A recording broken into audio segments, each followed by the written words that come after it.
A millionaire gave food to triplets in a downtown square on Christmas Eve, and the next day, 3 police officers knocked on the door of his mansion. The clock in the imposing mansion struck 9 times, the sound echoing through the empty hallways. John Matthews, 60 years old, a renowned millionaire and philanthropist, stared at his own reflection in the ornate mirror of the entrance hall. Deep wrinkles lined his face, silent witnesses to a life filled with business success, but also growing loneliness. "Another Christmas Eve alone," he murmured, adjusting his silk tie. His once vibrant blue eyes now seemed dull under the soft glow of crystal chandeliers. Suddenly, an idea hit him like lightning. Why spend the night surrounded by cold walls when he could make a difference out there? "Jenkins," John called, his voice reverberating through the house. The butler appeared almost instantly. "Yes, sir. Prepare baskets of food, lots of food. I'm going to hand them out at the main town square." Jenkins hesitated. "But sir, there's snow, and the guests expected for tomorrow's dinner." John interrupted him with a gesture. "Cancel everything. Tonight, we'll do something that truly matters." Half an hour later, John was driving his Bentley through deserted streets, the back seat crammed with baskets.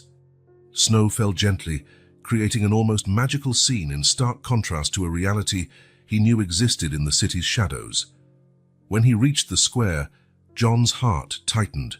Solitary figures were huddled on benches, fighting against the biting cold. He began distributing the baskets, each a thank you, warming his heart a little more.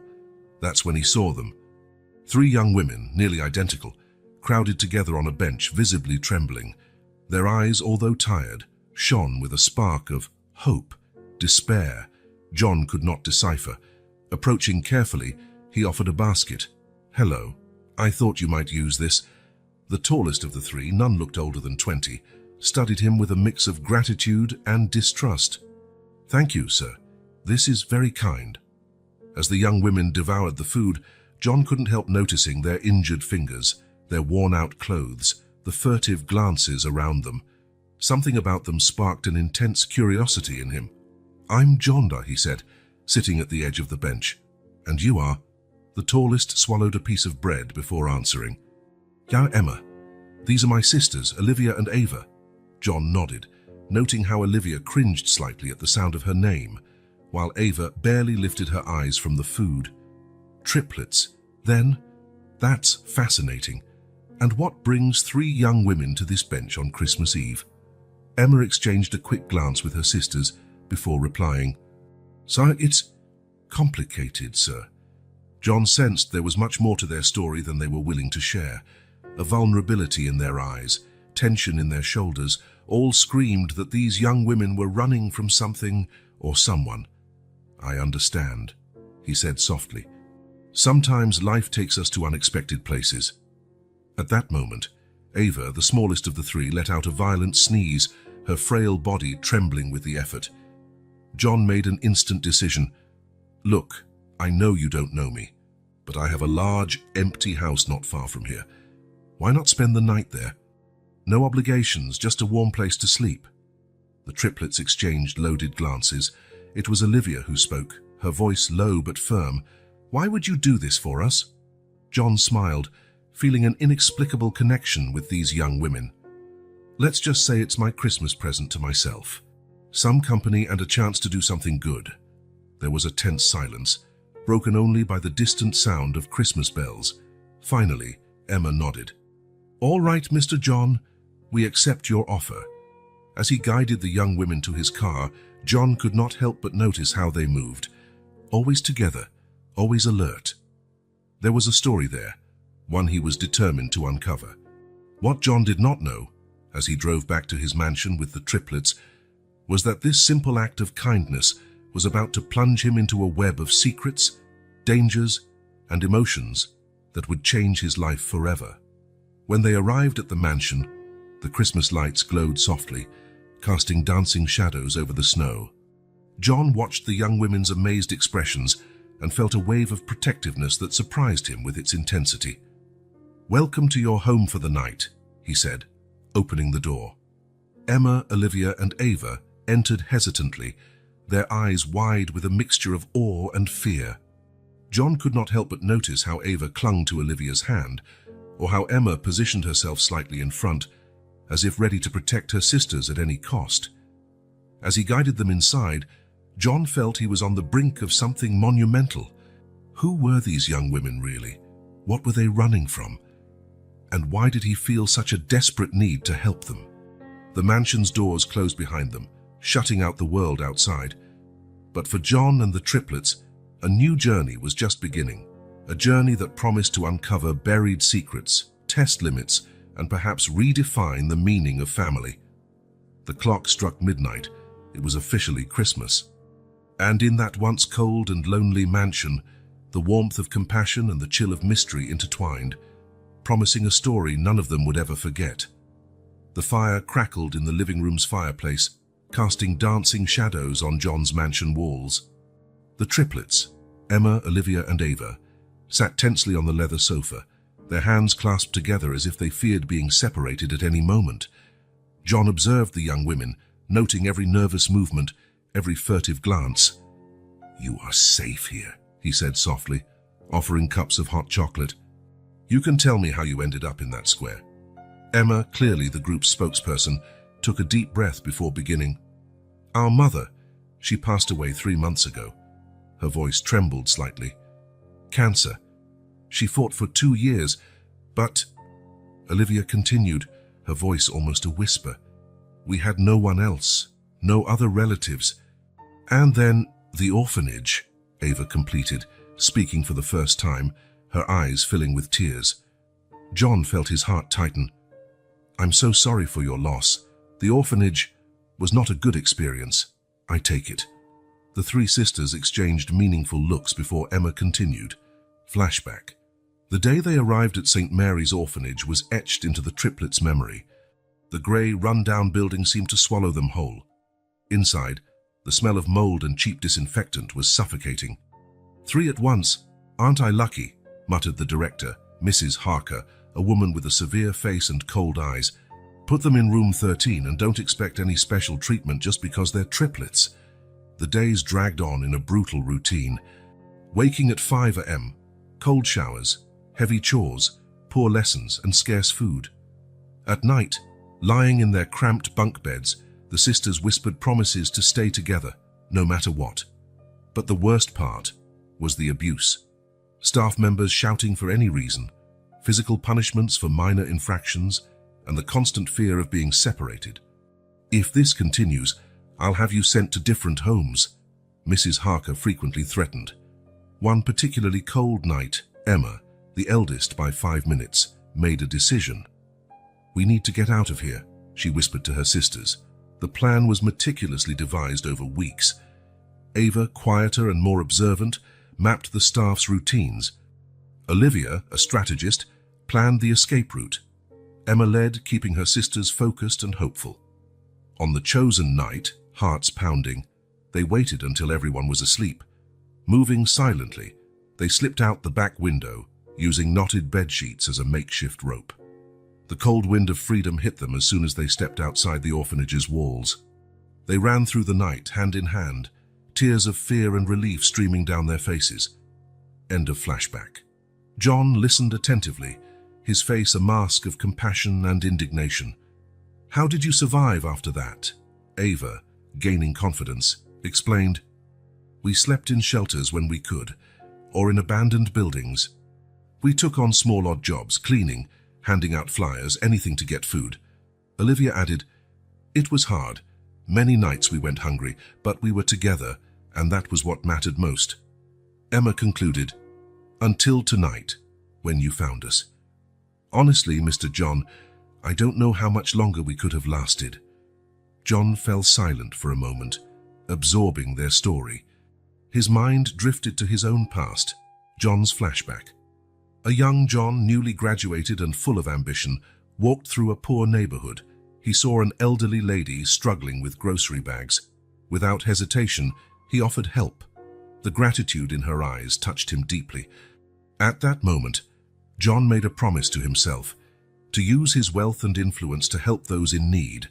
End of John's flashback. Returning to the present, John looked at the triplets. He saw not only their suffering, but also extraordinary strength and resilience. He felt an inexplicable connection, as if destiny had orchestrated their meeting. "You are incredible," he said, his voice filled with emotion. "You've been through so much and you're still here, together, fighting." The young women seemed surprised by the compliment, as if they weren't used to hearing kind words. John stood, walking over to a window. Snow continued to fall outside, creating a white, silent world. He made a decision he knew would change his life forever. Turning to the triplets, he said, "I know we've just met, and you have every reason to be wary, but I'd like to offer you something more than just one night of shelter." The sisters looked at him with a mixture of hope and apprehension. "Stay here, not just tonight, but as long as you need. I have the space, the resources, and I can help you rebuild your lives.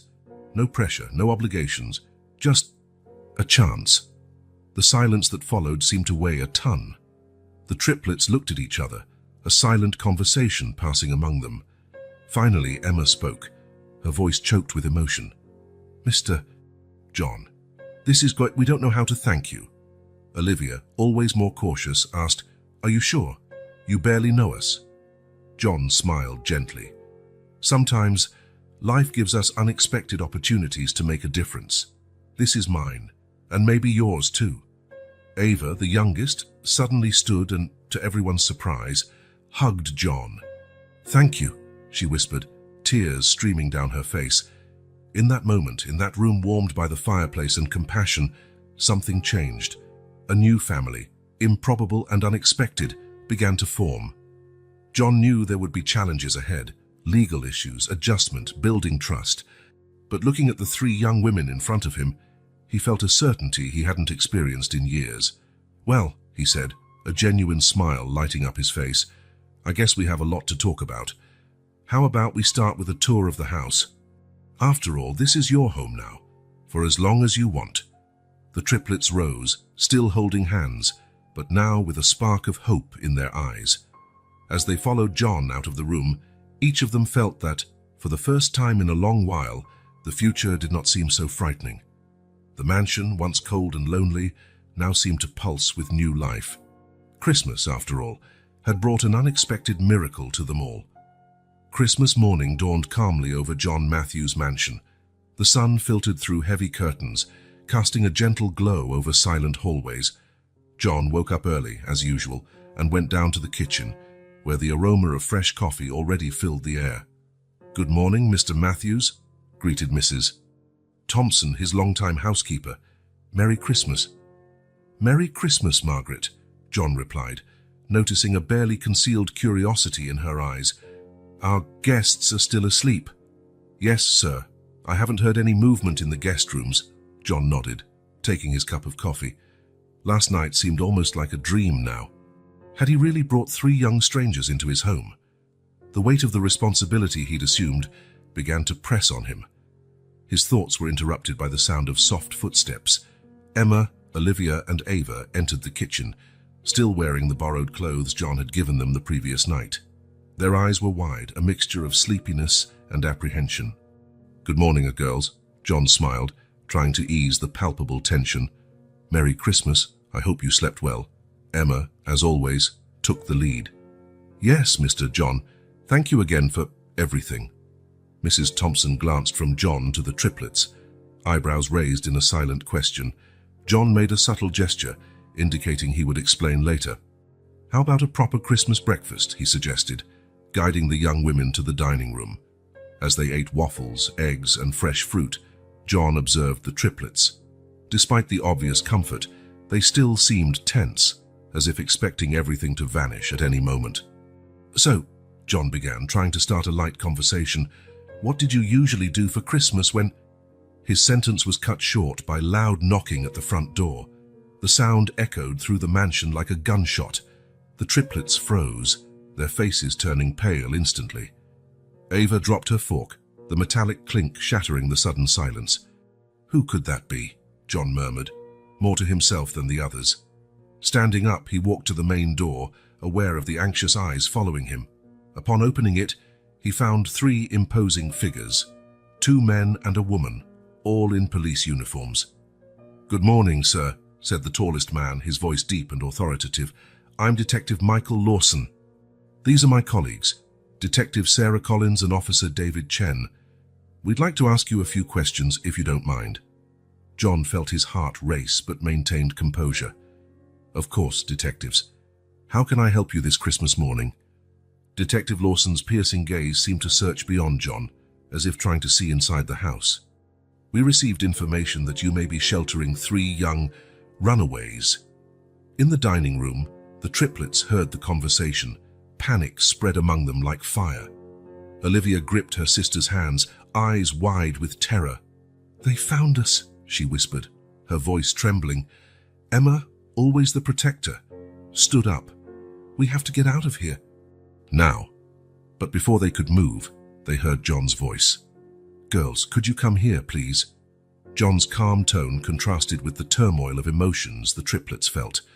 Reluctantly, they headed to the front door, each step feeling like an eternity. Seeing them arrive, John immediately noted the fear in their eyes. Turning to the officers, he spoke firmly. "Before we continue this conversation, I'd like to know exactly what these young women are being accused of." Detective Lawson frowned. "Sir, these young women escaped from a state-run orphanage 3 months ago. They are minors under state guardianship. We're here to take them back." The words fell like a weight upon them all. Ava let out a muffled sob, while Olivia and Emma positioned protectively in front of her. John, feeling the triplets' anguish, decided to take a stand. "Detectives, I understand the situation, but I ask that you hear me out. These young women have been through a lot. The orphanage they fled from, well, I have reason to believe it wasn't a safe place." Detective Sarah Collins, who had remained silent until then, stepped forward. Her gaze was softer than her colleagues.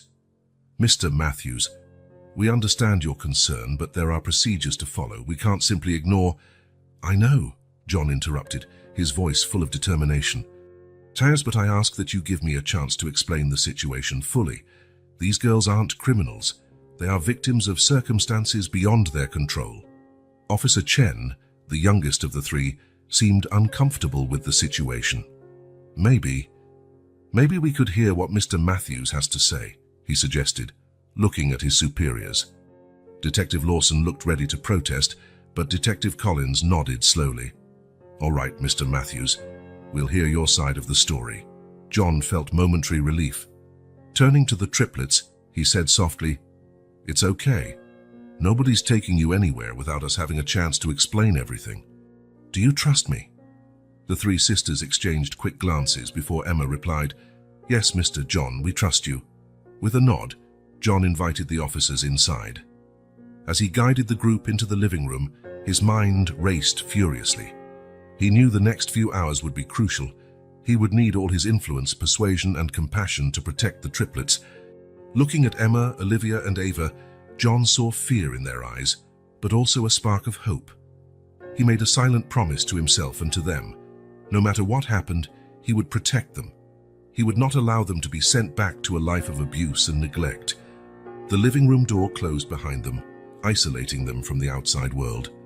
John prepared himself for the most important battle of his life, a battle not for money or power, but for the future of 3 young women who, in less than 24 hours, had become incredibly important to him. The clock on the wall read 10:30 a.m. The conversation about to unfold would change the course of many lives. And in that mansion, on that Christmas morning, the destiny of the triplets and of John was about to be decided. Tension was palpable in the luxurious living room of John Matthews. The triplets, Emma, Olivia, and Ava, sat together on a sofa, their hands intertwined in mutual support.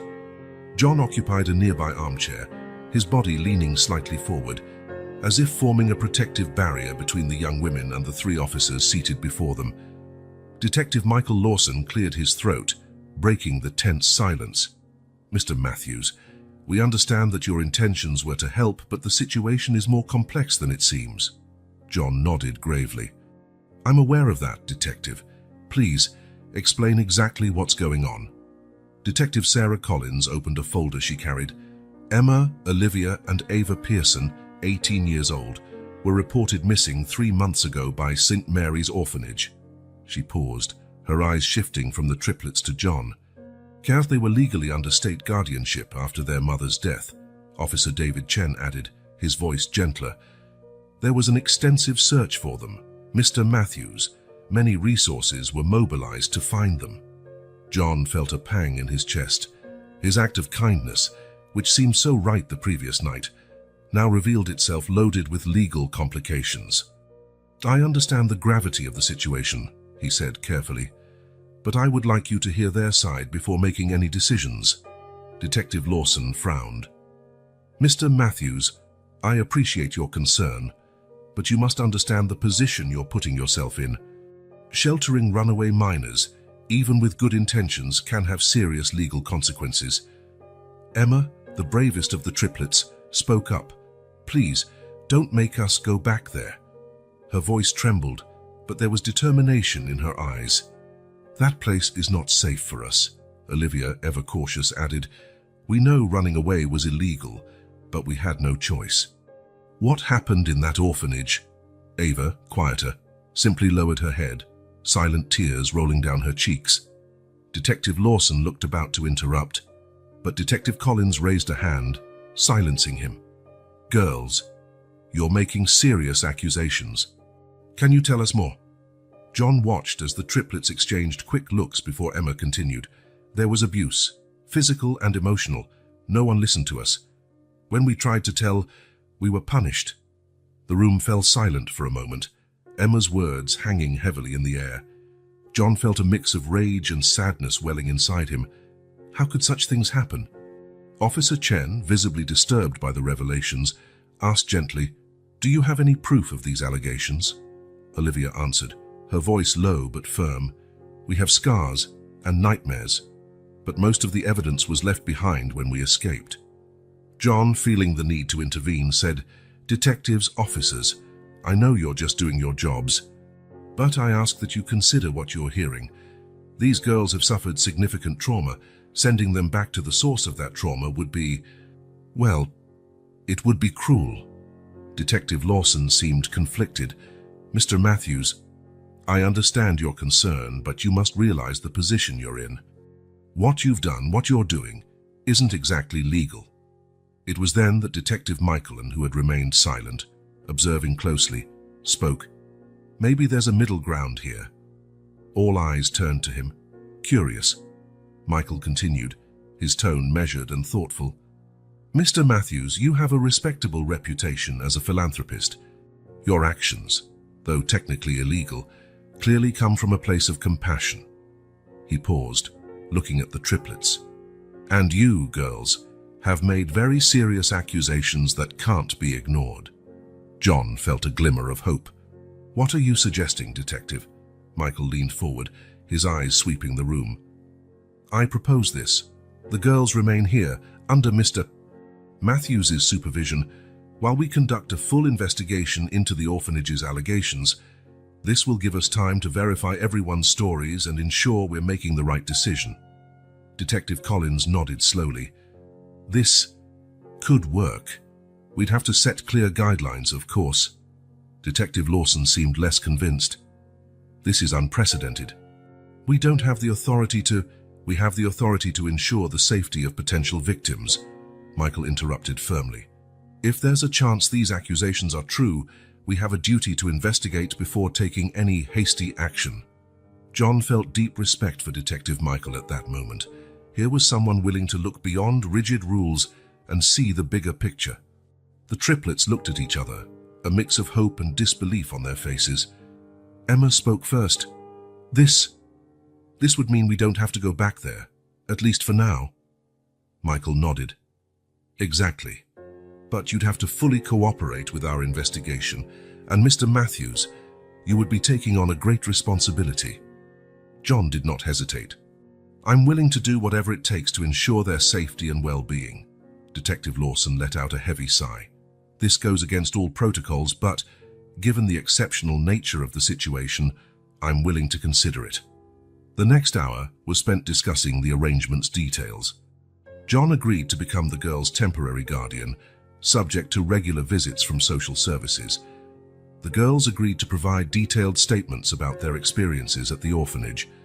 The detectives committed to conducting a thorough and impartial investigation. When the officers finally stood to leave, the air in the room felt lighter, despite the situation's seriousness. Detective Michael was the last to head for the door. Before leaving, he turned to John and the triplets. "You're embarking on a difficult journey," he said, his tone serious but compassionate. "There will be challenges ahead. But if what you say is true, this may be the first step toward correcting a great wrong. I'll be watching closely." After the officers departed, John turned to the triplets. Their faces were a mix of relief, fear, and hope. "Well," he said, trying to inject a bit of lightness into his voice, "it seems we'll have company longer than we initially expected." Ava, surprising everyone, was the first to react. She stood up, and tears in her eyes, hugged John. "Thank you," she whispered. "Thank you for believing in us." Emma and Olivia soon joined the embrace, and John found himself at the center of a group hug, feeling the weight of the responsibility he had just assumed, but also a fierce determination to protect these young women, no matter the cost. As the living room clock struck noon, John realized that this Christmas marked not only the start of a new journey for him and the triplets, but possibly the start of something far bigger. A chance to expose injustices, heal deep wounds, and maybe redefine the meaning of family.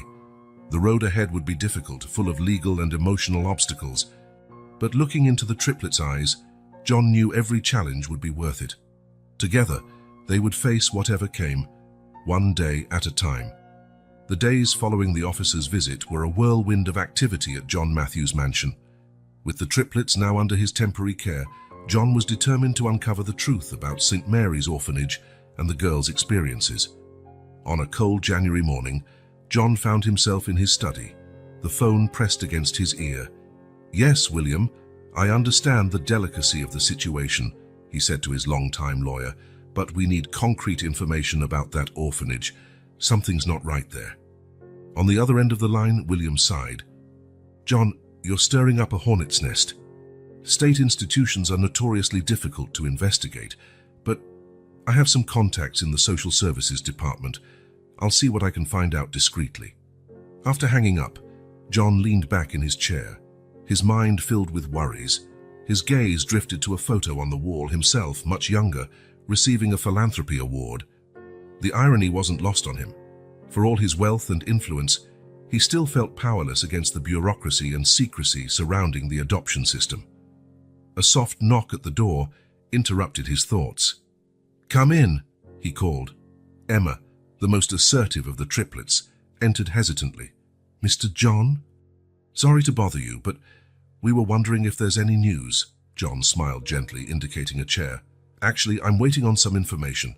"Emma, I know it's hard, but I need you and your sisters to be completely honest with me. The more we know, the better we can handle the situation." Emma nodded, her eyes revealing a mix of fear and determination. "I understand. What do you want to know?" "Tell me more about the routine at the orphanage. Details that may seem insignificant could be crucial." Emma took a deep breath, her gaze distant as if reliving painful memories. It was like a prison, Mr. John. We woke up at 5 a.m., no matter the age, cold showers, even in winter. Meals were scarce and often spoiled." She paused, visibly struggling with her emotions. "But the worst were the punishments. Mrs. Harker, the director, she liked to separate us. She'd put one of us in isolation for days, without proper food. Said it was to teach us independence." John felt his heart tighten. "Emma, that's clear abuse. Why didn't anyone report it?" "Some tried," Emma replied, her voice trembling slightly. "But Mrs. Harker had connections. Inspections were always announced in advance. Everything was staged to look perfect." At that moment, John's phone rang, interrupting their conversation. It was Detective Michael. "Mr. Matthews." Michael's voice sounded tense. "I got some information off the record. St. Mary's Orphanage has a history of filed complaints, nothing that led to concrete action, but the pattern is troubling." John felt a mixture of anger and validation. "What else, Michael?" "There's been high staff turnover in recent years. Many left citing irreconcilable differences with the management, and there are rumors of fund misappropriation. The call continued for a few more minutes, with Michael providing crucial details that painted a grim picture of the orphanage. After hanging up, John turned to Emma, who watched him anxiously. "Emma, what you and your sisters told me, it's being corroborated. But we need more. Would you be comfortable talking to a psychologist? Someone who can officially document your experiences?" Emma hesitated a moment before nodding. "If it helps prevent other kids from going through what we did, yes, we'll do it." In the following weeks, John's mansion transformed into an unofficial investigation center. Child trauma psychologists interviewed the triplets, meticulously documenting their accounts. With Michael's discreet help, John contacted former orphanage staff members, many willing to speak anonymously. One afternoon, Olivia and Ava joined John and Emma in the study. Olivia, usually more reserved, surprised everyone with her frankness. "There was a room," she began, her voice almost a whisper. "In the basement. Mrs. Harker called it the reflection room. But it was a place of torture." Ava, visibly trembling, continued. "We stayed there for hours, sometimes days. No light, no proper food. We could hear other children's screams." John felt nauseated. "My God," he murmured. "How could this go on for so long?" Emma, assuming her protective role, answered, "Fear, Mr. John. We were all orphans, with no one to defend us, and those who tried, well, the consequences were severe." John's determination only grew with each new revelation. He spent sleepless nights reviewing documents, connecting clues, building a solid case against St. Mary's Orphanage and its corrupt administration. One morning, about a month after starting the investigation, John received a call that would change everything. It was William, his lawyer. "John, we did it." William's voice was brimming with restrained excitement. "A former accountant from the orphanage contacted us. He has concrete evidence of embezzlement, forged reports, and, John, this could bring down the entire system." John felt a wave of relief and determination. "Excellent work, William. Prepare everything. We're taking this to the proper authorities immediately." After hanging up, John gathered the triplets in the living room. Looking at their faces, which had become so important to him in such a short time, he felt a mixture of pride and protectiveness. "Girls," he began, his voice firm but gentle, "we have concrete evidence now. What you went through, what you suffered, it will not go unpunished. But the road ahead won't be easy. There will be official investigations, possibly trials. Are you prepared for that?" The three looked at each other, a silent conversation passing between them. It was Ava, surprisingly, who spoke first. "Mr. John," her voice was soft but determined, "we've been through so much, but here, with you, for the first time in years, we feel safe. If we can stop other children from suffering what we did, then yes, we're ready." Emma and Olivia nodded in agreement, their eyes shining with tears and determination. John felt his heart swell with a paternal love he had never experienced before. "Then it's settled," he said, voice thick with emotion. "Together, we'll expose the truth and seek justice. Not just for you, but for every child who's been through that place." In that moment, as the afternoon sun bathed the room in golden light, John and the triplets sealed a silent pact. The path ahead would be hard, full of legal and emotional challenges, but they would face it together, as an unlikely yet united family, determined to turn their suffering into a catalyst for positive change. The journey to uncover the dark past of St. Mary's Orphanage was only beginning, but with each revelation, with each small victory, a hope for a better future grew. And for John, Emma, Olivia, and Ava, that hope was all they needed to move forward. The clock in John Matthews' living room read 8:30 p.m. when he finally gathered the courage to have a conversation he had been postponing for days.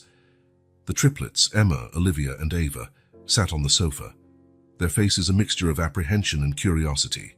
John settled into the armchair opposite them, his expression serious. "Girls," he began, his voice soft but firm, "we need to talk about something important." Emma, always the spokesperson, straightened. "What is it, Mr. John? Did something happen with the investigation?" John shook his head. "No, the investigation is progressing. But there's something that's been bothering me since we met." He paused, choosing his words carefully. "Why didn't you seek official help when you ran away from the orphanage?" The silence that followed was heavy. The triplets exchanged nervous glances, tension palpable in the air. Olivia, usually quieter, spoke first. "Mr. John, you don't understand. We tried before." John leaned forward, intrigued.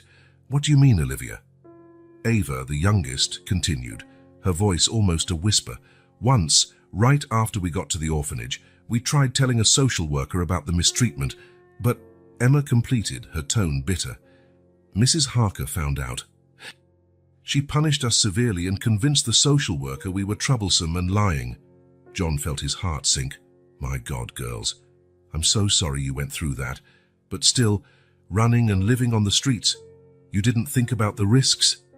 That's when Emma, usually strong and composed, broke down. Tears started streaming down her face.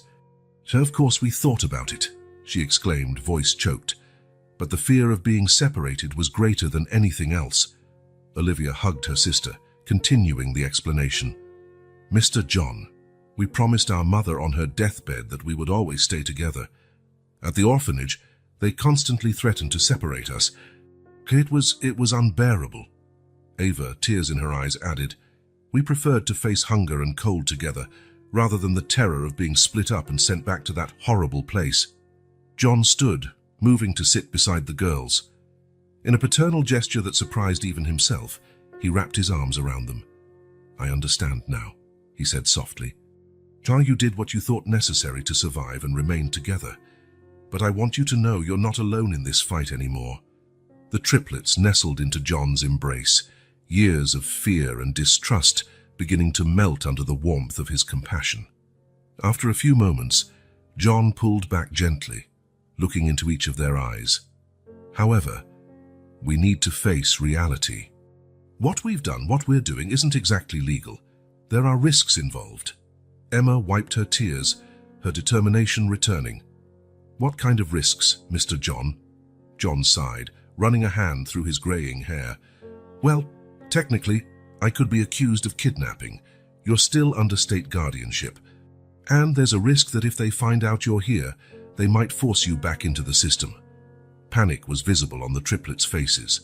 Ava grabbed Olivia's hand, who moved closer to Emma. "But," John continued, his voice firm, "I want you to know I won't let that happen. I'll do everything in my power to keep you together and safe." "How?" Olivia asked, her voice trembling with hope and fear. John stood up, walking to a window. The full moon illuminated the mansion's garden, creating long, mysterious shadows. "I'm going to file for temporary guardianship," he said, turning to face them. "It won't be easy.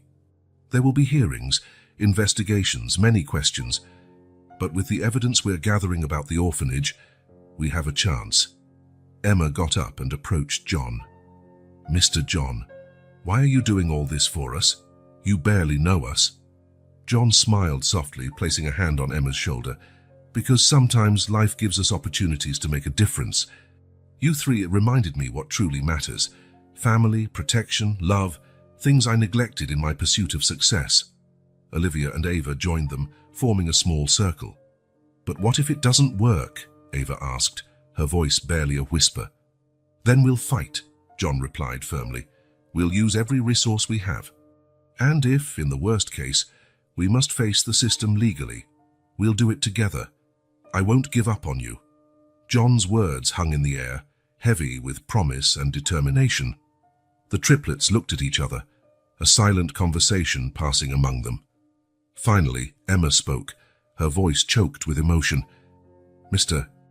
John, when we fled the orphanage, we thought we were alone in the world, that no one would ever truly care about us." She paused, tears shining in her eyes. "You proved us wrong.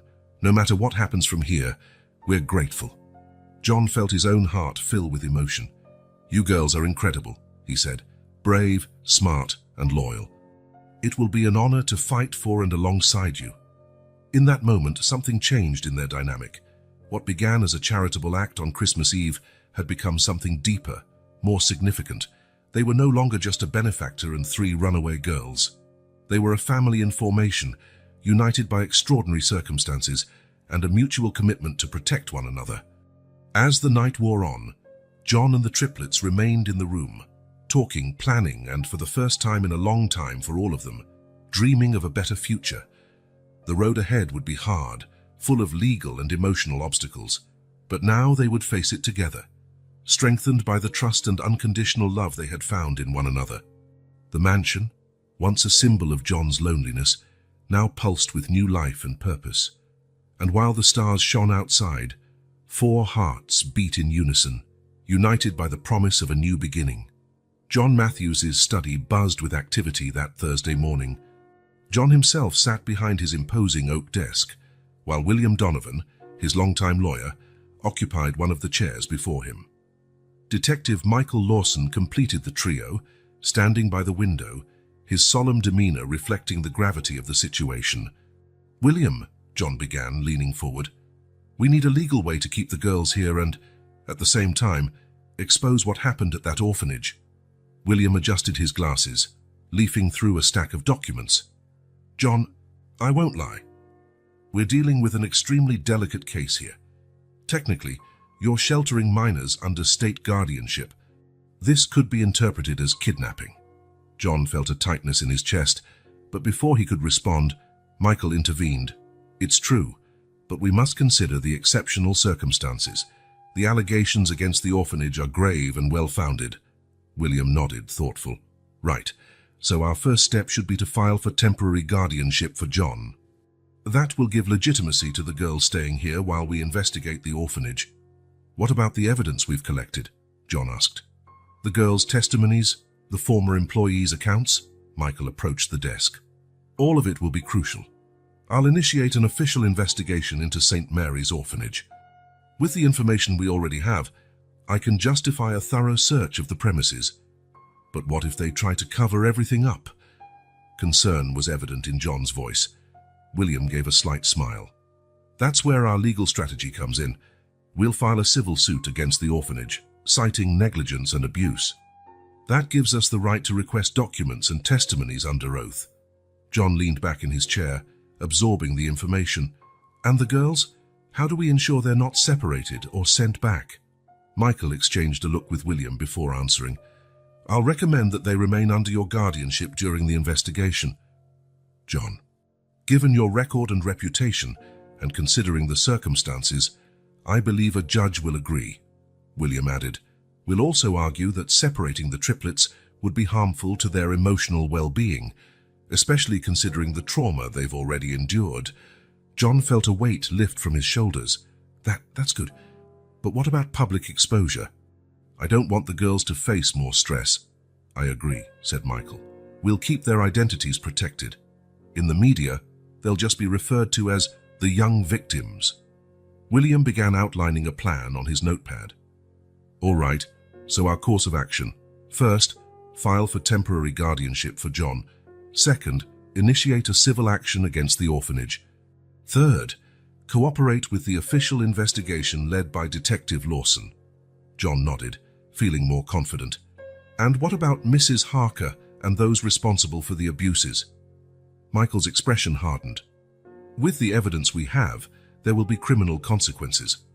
Child abuse, neglect, possibly even fraud, depending on what we find about the fund misappropriation." "Good," said John, his voice filled with determination. "They must pay for what they did." William raised a cautionary hand. "John, I understand your anger, but we must be careful. We can't appear vengeful. Our priority should be the girls' safety and well-being." John took a deep breath, calming himself. "You're right, of course. What else can we do to protect them?" "Well," Michael began, "it would help to have professional psychological evaluations. That won't just strengthen our case legally, but also ensure the girls receive the emotional support they need." William agreed. "Excellent idea. John, do you know a therapist specializing in child trauma?" John thought for a moment. "Actually, yes. Dr. Elena Rodriguez. She has an excellent reputation in the field. Perfect, said William, taking more notes. We'll arrange regular sessions for the triplets. As the meeting continued, the three men refined their plan, discussing every detail and possible obstacle. John felt a mixture of determination and anxiety building within him. The road ahead would be tough, but he was ready to fight. After 2 hours of intense discussion, they finally had a solid course of action. William put away his documents, preparing to leave. "John Hastai," he said seriously, "I want you to be prepared. This will not be easy. There will be resistance, bureaucracy, possibly even threats. Are you sure you want to go through with this?" John stood, his stance firm and resolute. "I've never been so sure of anything in my life, William. Those girls trusted me. I will not fail them." Michael smiled, extending a hand to John. "I'm on your side in this, Mr. Matthews. What you're doing is important. It may change many lives." As the three men said their goodbyes, John felt a wave of gratitude. He was not alone in this fight.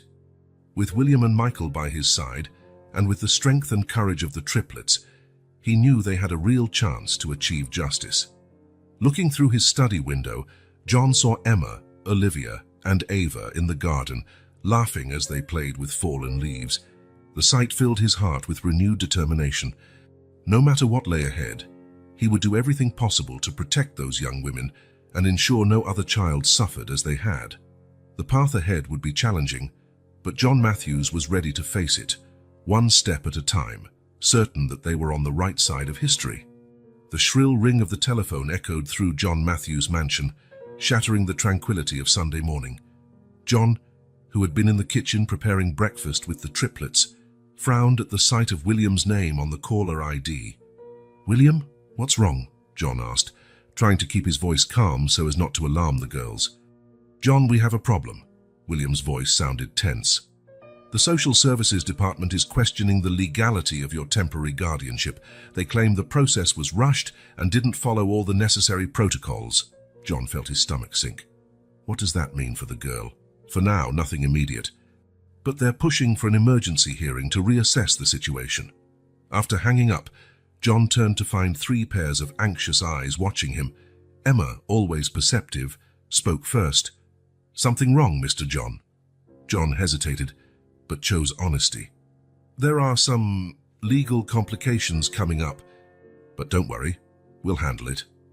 The following weeks turned into a whirlwind of activities. John and William spent hours in meetings with social workers, judges, and bureaucrats, trying to navigate the legal labyrinth threatening to separate the triplets. Meanwhile, the local media began to sniff out the story. Sensationalist headlines started appearing: millionaire shelters, mysterious triplets, act of charity, or something more sinister. Scandal at St. Mary's Orphanage. What's being hidden? The privacy John had cherished was being invaded. Reporters began lurking around the mansion, trying to snap photos of the triplets or extract statements from staff. One afternoon, as John returned from yet another stressful meeting, he was ambushed by a group of journalists at his property's entrance. "Mr. Matthews, is it true you're illegally sheltering runaway minors? Rumor has it you have personal ties to St. Mary's Orphanage. Any comment?" John, exhausted and frustrated, only muttered, "No comment," before rushing inside. Inside the mansion, tension was palpable. The triplets, confined for their own safety, began feeling like prisoners again. "Mr. John," Olivia approached him one evening, her voice trembling. Maybe it would be better if we gave ourselves up. We don't want to cause you more trouble." John felt his heart ache. "No way," he said firmly. "I promise to protect you, and that's what I'm going to do." But doubts persisted. Emma, always the protector, began questioning if they had done the right thing by trusting John. What if he had ulterior motives? What if all this attention made their situation worse? Tensions peaked when Detective Lawson appeared at the mansion, accompanied by 2 social workers. "Mr. Matthews Mott," he began, his tone formal and distant, "we're here to reassess the current situation with the young women." John felt a wave of betrayal. "Michael, I thought you were on our side," the detective sighed. "John, I am, but there are protocols that need to be followed." My superiors are questioning my impartiality in this case. While the social workers interviewed the triplets separately, John felt powerless. Everything he'd fought for in recent weeks seemed to be crumbling. Emma, Olivia, and Ava faced their own dilemma during the interviews. How much should they reveal? Could they trust John fully, or should they protect some of their darkest secrets from the orphanage's time?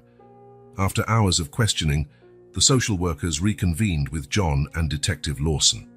"Mr. Matthews," one of them began, her voice neutral, "while we acknowledge your good intentions, there are serious concerns about the legality and suitability of this situation." John felt panic rising. "What exactly does that mean?"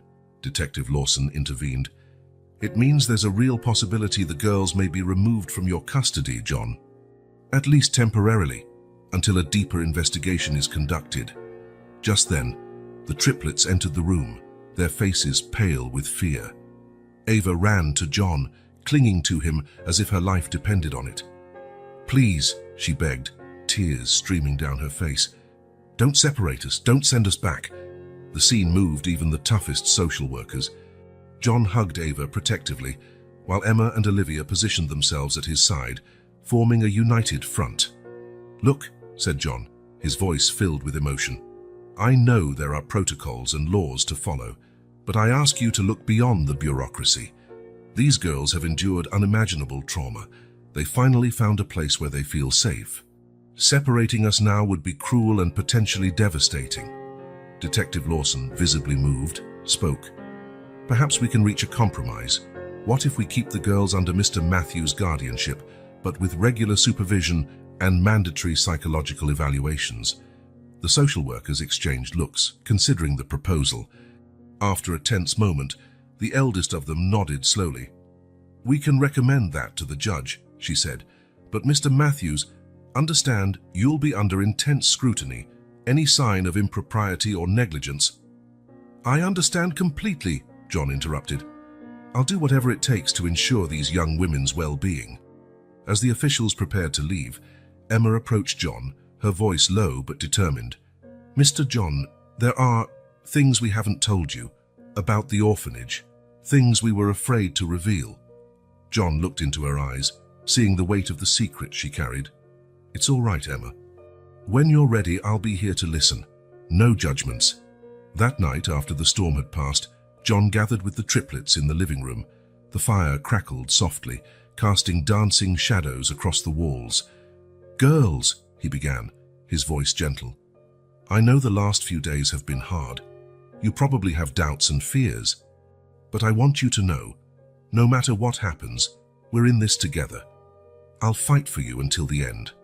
Olivia, usually more reserved, surprised everyone by speaking. "Mr. John, we'll fight for you too. You gave us a chance when no one else would. We trust you." Olivia's words seemed to dissipate the last lingering haze of doubt among them. In that moment, despite the obstacles they still faced, John and the triplets felt they had truly become a family. An unlikely family, forged through adversity, but united by trust and unconditional love. As the night wore on, they stayed together, sharing stories, fears, and hopes. And although the future remained uncertain, there was one unshakable certainty. They would face whatever came, together. Rain fell softly outside John Matthews' mansion, creating a steady rhythm against the windows. Inside, in the cozy study, John sat in his leather armchair, flipping through an old photo album. His hands trembled slightly as he turned the yellowed pages. A gentle knock on the door interrupted his thoughts. "Come in," he called, quickly closing the album. Emma, Olivia, and Ava entered, followed by Detective Michael Lawson. The triplets wore expressions of curiosity and apprehension. "Mr. John," Emma began. "Detective Michael said you wanted to tell us something important." John nodded slowly, indicating they all sit down. He exchanged a meaningful look with Michael before beginning. "Girls," John said, his voice huskier than usual, "there's something about my past you need to know. Something I've never told anyone before." The triplets looked at each other, confused. Ava, the most sensitive, immediately sensed the tension in the air. "Are you all right, Mr. John?" John gave a sad smile. Yes, Ava, it's just not easy to talk about. He took a deep breath before continuing. You know I grew up poor, that I built my fortune from scratch. But what you don't know is that I also spent part of my childhood in an orphanage. The revelation dropped like a bomb in the room. The triplets were speechless, while Michael, who already knew, maintained a supportive silence.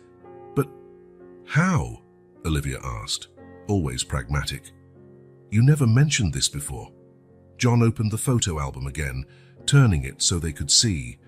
The image showed a skinny boy with sad eyes, wearing clothes too worn out for his size. This is me at 10, John explained. My parents died in a car accident. I had no other relatives, so I was sent to St. Francis Orphanage. Emma leaned forward, studying the photo carefully. How long were you there? 3 years, John replied, his voice heavy with emotion. So 3 long years until I was adopted by an elderly couple. They were the hardest years of my life. Ava, tears in her eyes, asked softly, Was it like our orphanage? John hesitated before answering.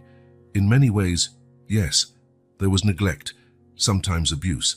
We never had enough to eat. Our clothes were always old and torn. But the worst was the loneliness, the feeling that no one in the world cared about us. The silence that followed was heavy, filled with unspoken emotions. Olivia finally broke it, her voice trembling with contained anger. Why didn't you tell us this before? All this time, we could have trusted you more from the start. John lowered his head, guilt evident in his expression. I know, Olivia, and I'm sorry I didn't share it sooner. The truth is, I spent decades trying to forget that part of my life. I built this persona of a successful philanthropist, but deep down, I'm still that scared boy from the orphanage. Emma, always a leader, stood abruptly. Her voice was a mix of hurt and understanding. Mr. John, we understand why you hid this, but we trusted you with our deepest secrets. Didn't you trust us enough to do the same? The tension in the room was palpable.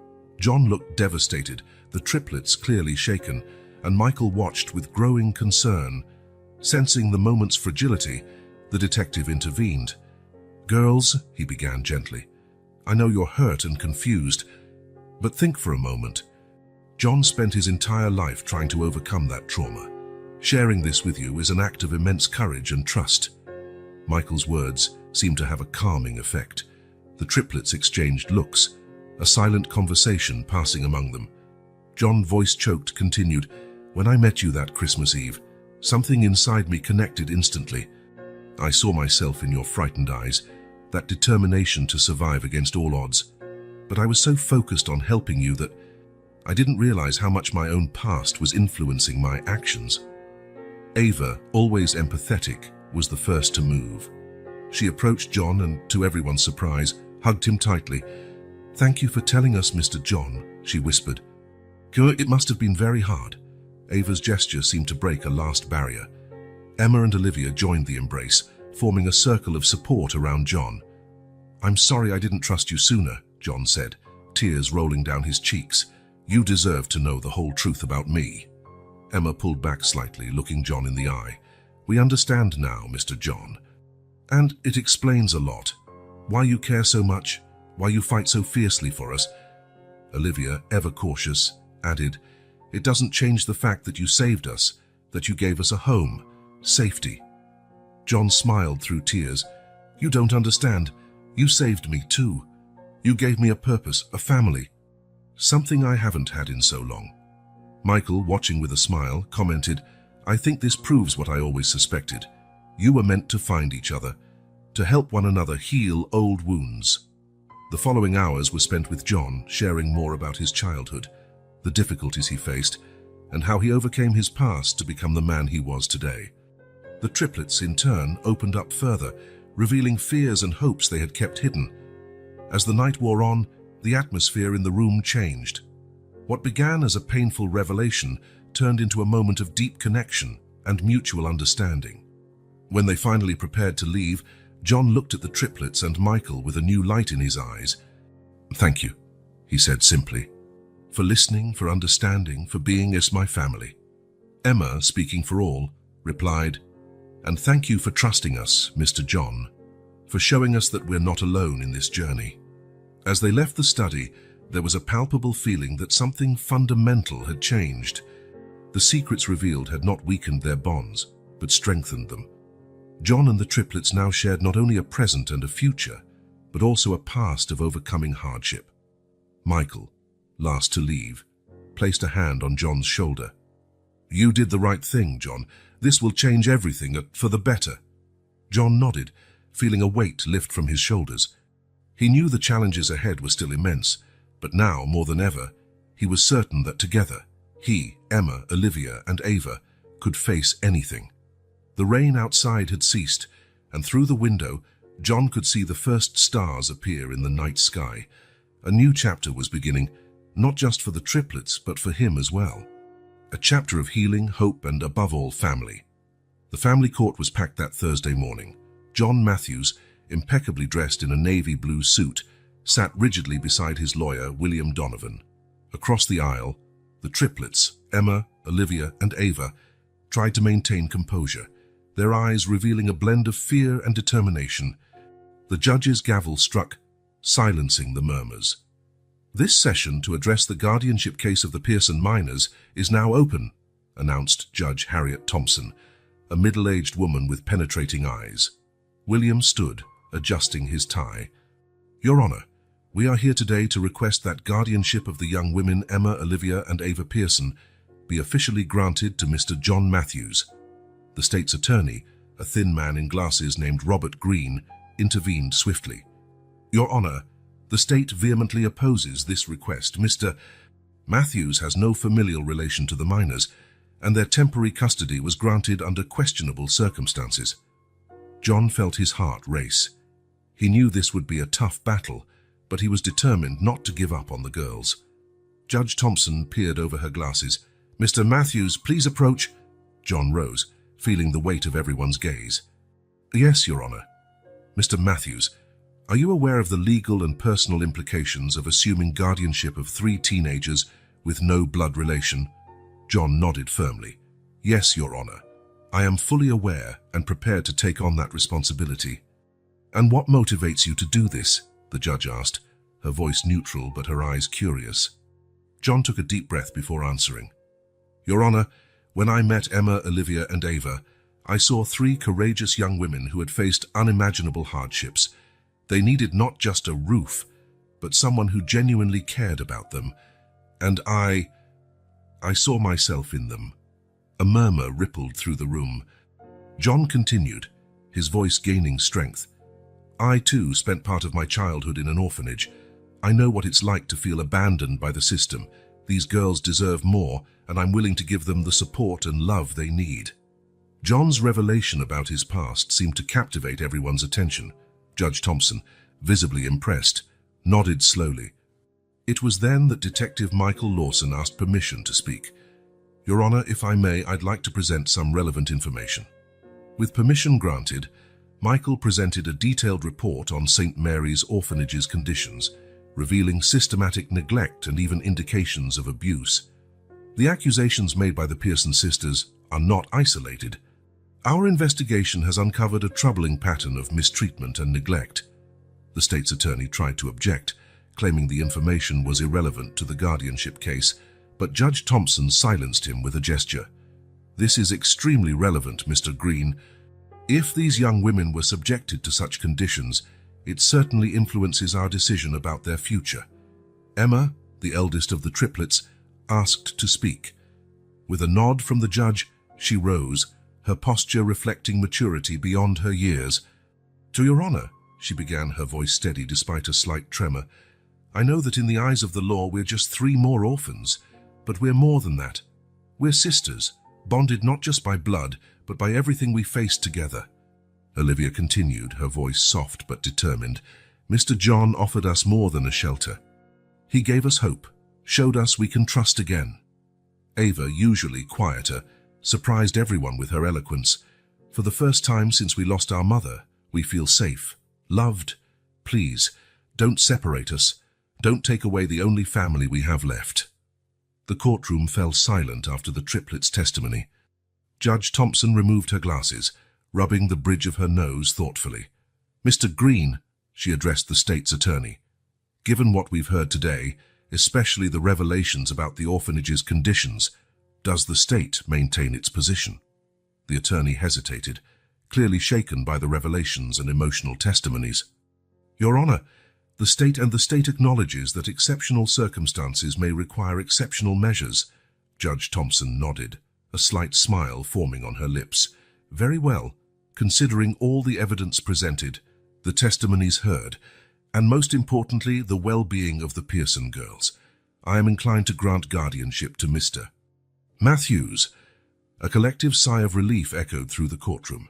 John felt tears fill his eyes as the triplets embraced each other, barely containing their emotion. However, the judge continued, this grant will be subject to regular visits from social workers and periodic evaluations. Mr. Matthews, do you understand the responsibility you're undertaking? John stood, his voice filled with emotion but firm in his conviction. Yes, Your Honor. I understand and fully accept this responsibility. With a final strike of the gavel, Judge Thompson announced, by this decree, I grant guardianship of Emma, Olivia, and Ava Pearson to Mr. John Matthews.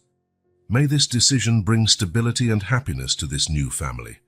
As the courtroom erupted in a mixture of applause and tears of joy, John found himself enveloped in a group hug by the triplets. Michael and William approached, their faces reflecting relief and the satisfaction of a hard-won victory. We did it, John whispered, looking at the girls with a mix of pride and paternal love. We're officially a family. Leaving the courthouse, John knew this was only the beginning. There would be more challenges ahead, more battles to fight. But in that moment, with Emma, Olivia, and Ava by his side, he felt invincible. Together, they had faced the system and won. And together, they would face anything the future might hold. John Matthews' mansion brimmed with joy and relief. Colorful balloons decorated the grand hall, and the aroma of a delicious dinner prepared by Mrs. Thompson filled the air. John, Emma, Olivia, and Ava were gathered with a small group of close friends, including Detective Michael Lawson and lawyer William Donovan, celebrating the court decision that officially made John the triplets' guardian. Our toast, announced John, raising his glass, to our new family and to the bright future that awaits us. The clinking of glasses echoed through the hall, accompanied by smiles and words of congratulations. The triplets, dressed in new outfits, chosen especially for the occasion, seemed to radiate happiness. Emma, ever the spokesperson, addressed the guests. We'd like to thank all of you who supported us on this journey, especially Mr. John Chi, who risked everything for us, Olivia added, her voice soft but firm. For the first time in a long while, we feel truly at home. Ava, the shyest, surprised everyone by saying, and we promise to do our best to be the kind of daughters Mr. John could have always wished for. Emotion was palpable in the room. John felt tears welling up, overwhelmed by how far they'd come. It was in this moment of pure joy that John's phone rang. Frowning at the unknown number, he excused himself and stepped away to answer. Hello?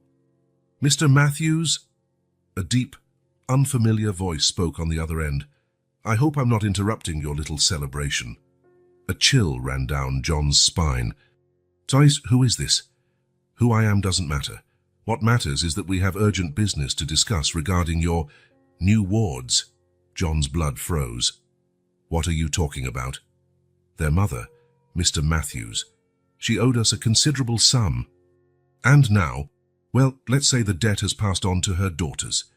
John struggled to keep composure, aware of the worried looks he was starting to get from the guests. That's impossible. There's no record of any debts in their names. The voice laughed, cold and humorless. Oh, Mr. Matthews, not all debts are official, you know. Mrs. Pearson needed money desperately for her cancer treatments. We provided. Now it's time to collect. This is absurd, John hissed, trying to keep his voice low. They're just children. Children with an inherited legacy of problems, apparently. You have 48 hours to contact us with a payment proposal. Otherwise, the threat hung in the air before the call abruptly ended. John stood there, phone still pressed to his ear, feeling as if the ground had vanished beneath his feet. When he turned, he saw Michael watching him intently. John? The detective's voice was full of concern. What's going on? Breathing deeply, John made a discreet gesture for Michael to follow him to the study. Once there, he quickly recounted the call's content. Michael listened carefully, his face hardening with each word. This is serious, John, very serious. We need to act cautiously. What are we going to do? John asked, running a hand through his hair in frustration. I can't let anything happen to the girls. They've been through too much already. First, Michael said firmly, we need to tell them. They have the right to know. John nodded reluctantly. You're right, but how do we protect them? We have options, Michael replied, his professional tone masking his own worry. We could get them into a witness protection program or... No, John interrupted. I won't hide them away. They finally have a home, a family. I can't take that from them now, Michael sighed. I understand, John, but we must think of their safety first. At that moment, a soft knock on the door interrupted their conversation. Emma, Olivia, and Ava entered, their faces a mixture of curiosity and apprehension. Mr. John? Emma asked hesitantly. Is everything all right? John exchanged a glance with Michael before turning to the girls. Sit down, please. We have something important to discuss. In the following minutes, John, with Michael's help, explained the situation to the triplets.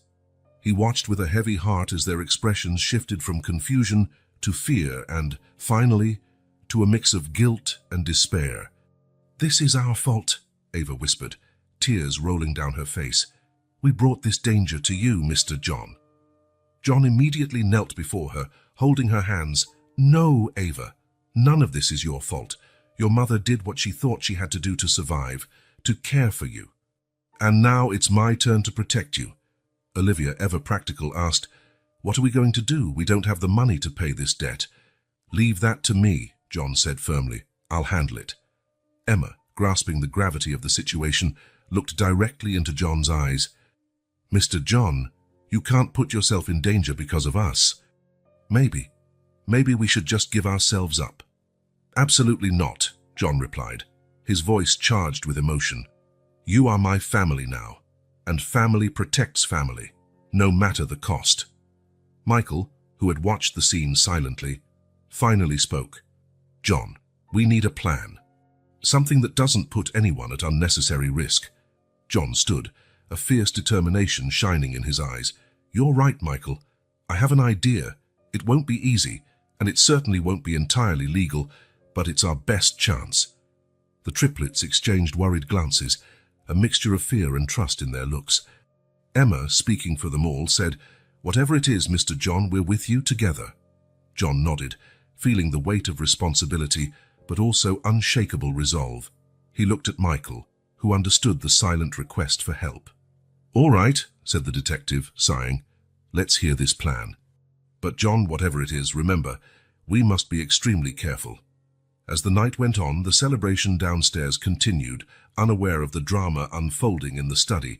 John, the triplets, and Michael pored over maps and documents, devising a bold and dangerous plan. The shadow of the past had reached their present, threatening the future they had fought so hard for. But John was determined. He would protect his new family no matter the cost. The true test of their union was just beginning, and they would face it together, as a family. Tension was palpable in the mansion's living room. John, Detective Michael Lawson, and the triplets, Emma, Olivia, and Ava, gathered around a table covered with floor plans, documents, and scribbled notes. So it's decided, John said, his voice full of determination. We'll meet them at that old warehouse by the docks. It's isolated enough to avoid unwanted witnesses, but also gives us escape routes if needed. Michael nodded, though worry clouded his expression. John, are you sure about this? We're dealing with dangerous criminals. Maybe we should involve the authorities officially. John shook his head. We can't risk it. If we bring in the police, they might get scared and vanish. Or worse, try something desperate against the girls. Emma, who had listened carefully, spoke up. Mr. John, we want to be part of this. It's our fight too. Olivia and Ava agreed, their eyes reflecting a mix of fear and resolve. John hesitated, his protective instinct clashing with his respect for their courage. Girls, it's too dangerous. I can't put you in harm's way. But we're already in harm's way, argued Olivia. This debt, this danger, it's part of our mother's legacy. We need to face it.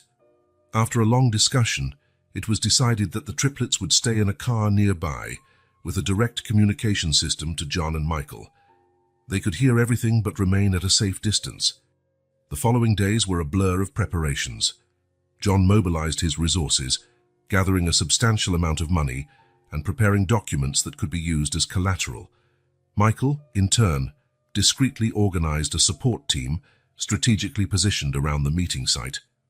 On the night of the confrontation, the air crackled with tension. John adjusted the bulletproof vest hidden under his suit, while Michael checked his firearm one last time.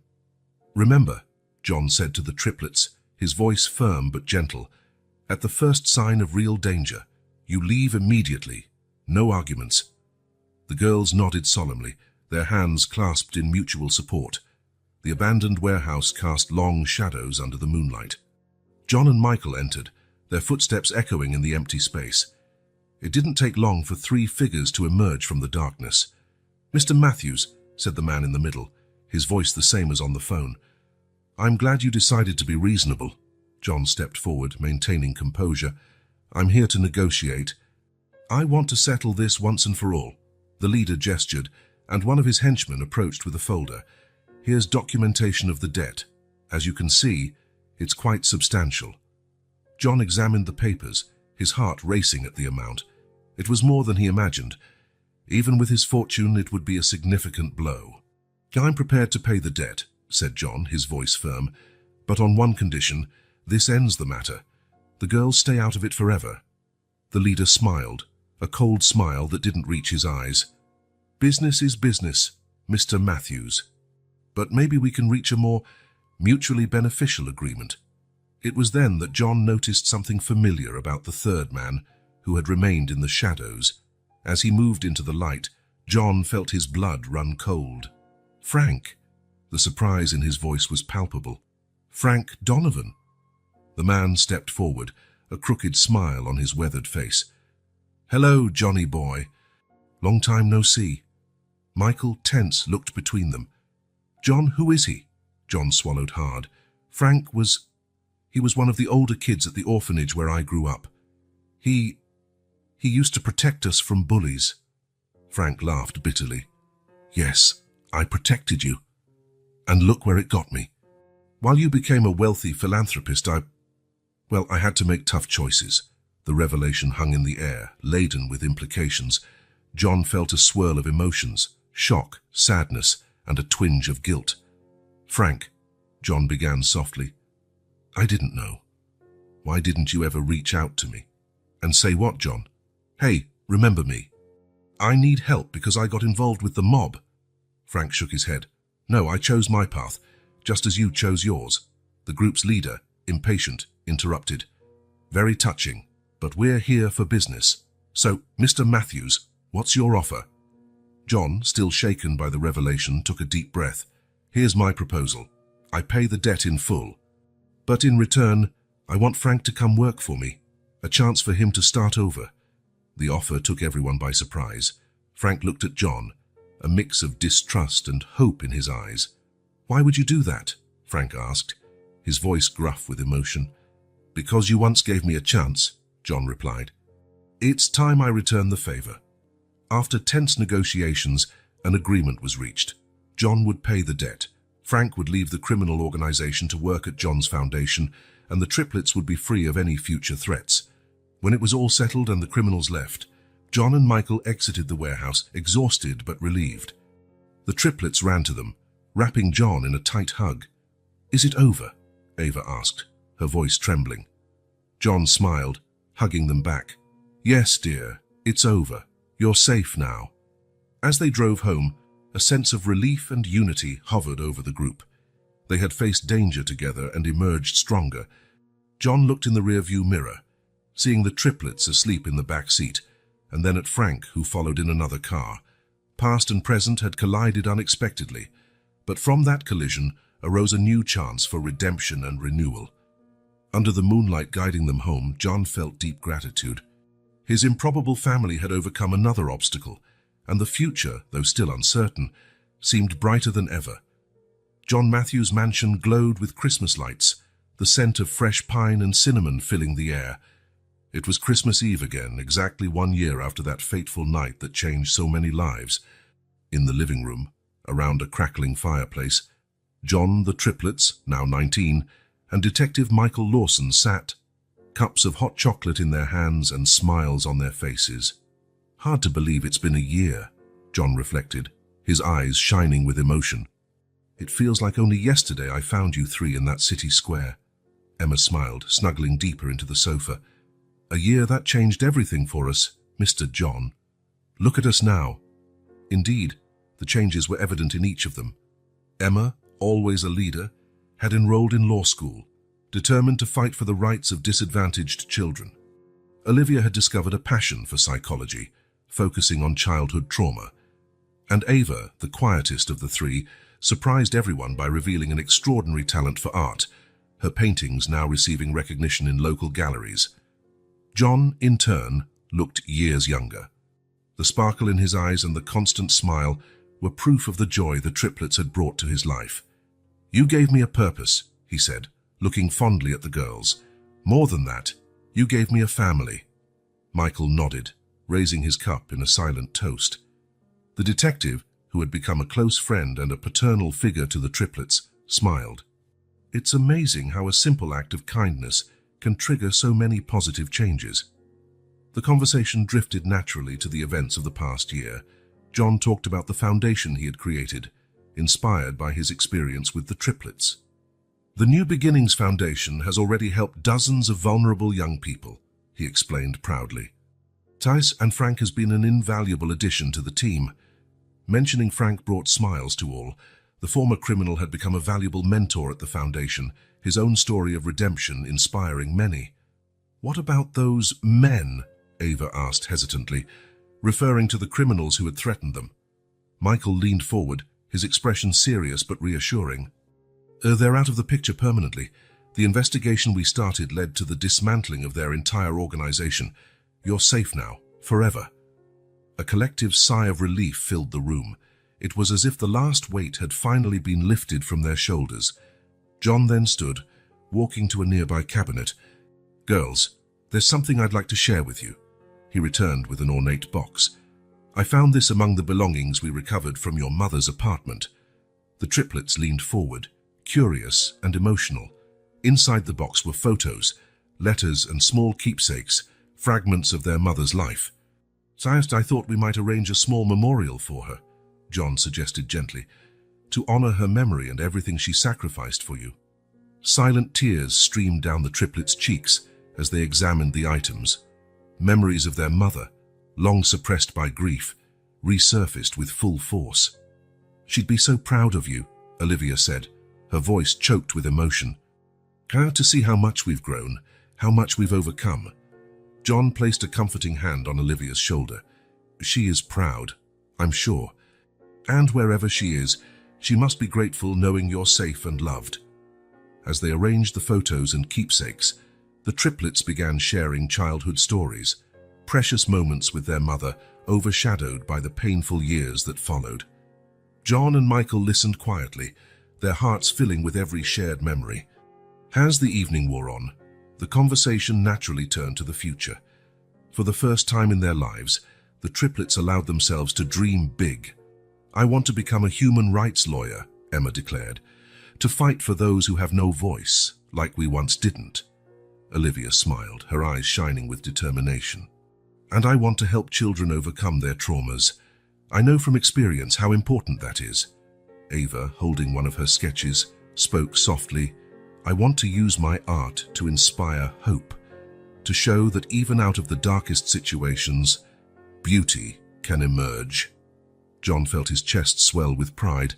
"You three are extraordinary. And I'll be here to support you in every step of the journey." Michael stood, moving to the window. Outside, snow had started to fall softly, creating a postcard-perfect scene. "You know," he began, his voice thoughtful, "in all my years as a detective, I've seen the darkest side of humanity. But what I witnessed with you this year restored my faith in people. John joined him at the window, watching the snowflakes dance in the air.